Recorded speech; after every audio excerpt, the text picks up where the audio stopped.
As your mayor, I will lead with the same values that have guided my work. Be prepared, be fair, truly care about everyone who calls home. My job now is to turn those values into a government that works better for all of us.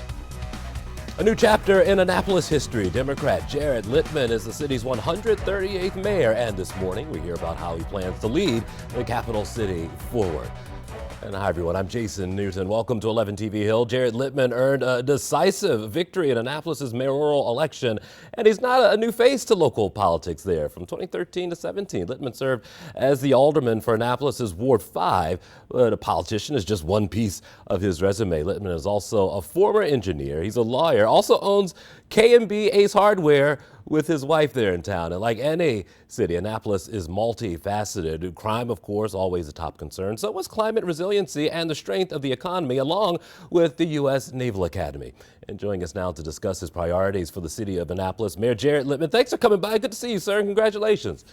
Thank you so much for that. It's an honor to be with you today. Thank you for the interest. Listen, looks like you're invested in the community because it looks like you do a little bit of everything. You got the Ace Hardware, you're a lawyer, and you served before. Annapolis is indeed home for you, yes? Absolutely. We've lived here for a couple decades now. We've raised our kids here. We live here. We work here. We play, work, everything here. We love it. Talk to me about priorities. I mean, I think that the city, for most part, sometimes it seems like it runs on cruise control because just so many things are happening all at once, but it takes strong leadership. What do you hope to give to the city as you sit in the big chair? Well, I appreciate that. So, first I want to recognize that the work before me has made sure that we have just a wonderful city. It's a great place to live, to work, to play. We are frequently given awards as Annapolis for being one of the best cities to visit, to be a tourist in, to live in, maritime history and everything. But there's so much work that we can do to make ourselves even better.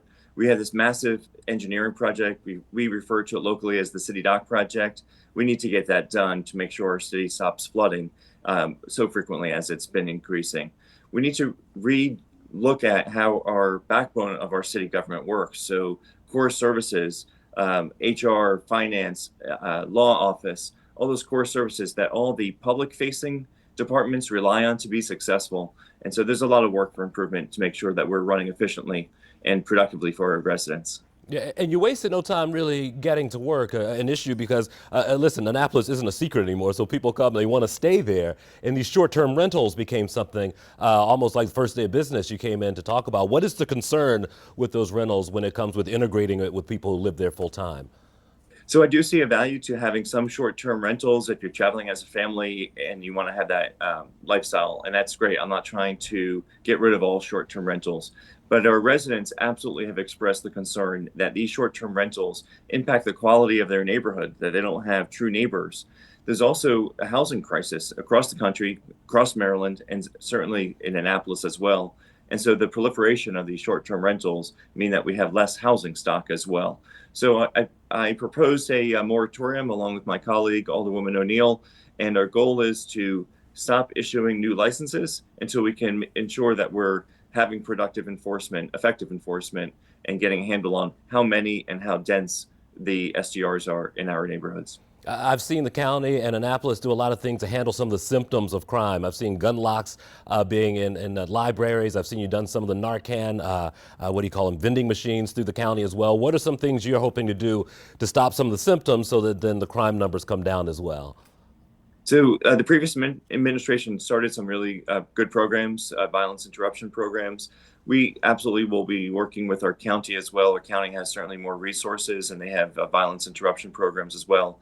I'm a data-driven guy, and so there are programs that have demonstrated that relatively low cost, frankly, but if you can implement some of these social programs, you can reduce crime. For instance, targeting teenagers with assisting them in how to express their disagreements and how to do it in a nonviolent way. It absolutely does lead to a reduction in crime. And we need to address a perception of crime throughout the whole city. We have a relatively safe city. I'm proud of that, but it's not perfect and we always have room for improvement. Last one for you, about a minute left. Tell me about the marriage between preservation and also looking towards the future for the city and how you make that work. Yeah, so the future of the city does rely on preservation and resilience. And I'm not sure if you mean preservation in terms of history Yes. or preservation in terms of resilience, but they're both key elements. My background is as an environmental engineer, environmental lawyer. I'm certainly focused on the environmental issues throughout our city and making sure that we have communities that our next generations can enjoy our city. And I want to preserve the historic element to that. And so I'd like to have a better relationship between the city and historic Annapolis, so that we're not in litigation with each other, that we're working cooperatively to preserve the historic element that people so enjoy coming to Annapolis to see. All right. Look forward to seeing your administration take flight. Thank you, sir. We appreciate the time this morning. My pleasure. Thank you for the invitation. Enjoyed being with you. Certainly.